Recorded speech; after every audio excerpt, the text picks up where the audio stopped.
عليكم ورحمة الله وبركاته. أسعد الله أوقاتكم بكل خير.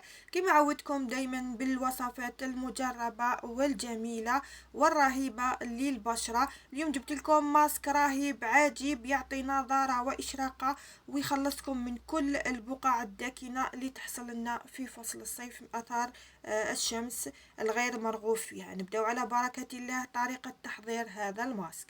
بالنسبة للمكونات اللي نحتاجوهم في تحضير هذا الماسك الرهيب، المكون الأول اللي هو النشاء المعروف عنه في الترطيب، وأيضا عندنا دبس التمر اللي كنت تكلمت لكم على الفوائد القيمة ليه، وأيضا زبادي اللي هو الياهوت الطبيعي المعروف عنه بالفوائد الكثيرة، وزيت اللوز أيضا المعروف عنه بالترطيب.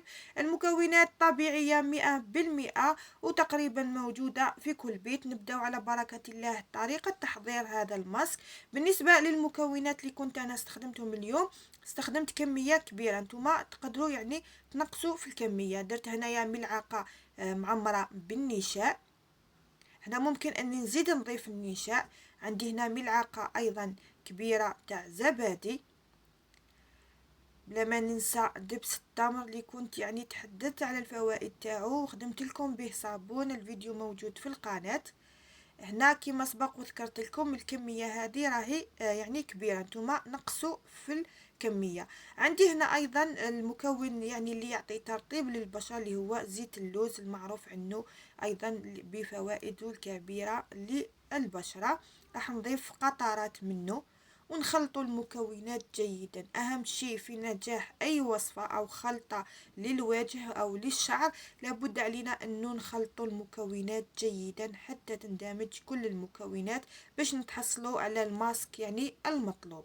كما راكم تشوفوا هنا بعد ما نخلط المكونات جيدا بهذا الشكل، لانه كما نعرفوا النشاء راح يتكتل معنا، فلهذا لازم انه نخلطوه مليح باش يتجانس مع باقي المكونات.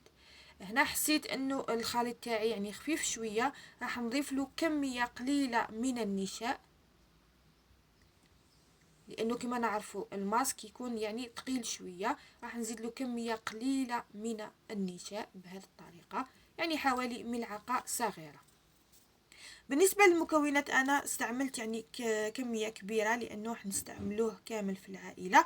انتوما يعني تستعملوا يعني نصف الكمية أو ربعها على حسب يعني عدد الأفراد.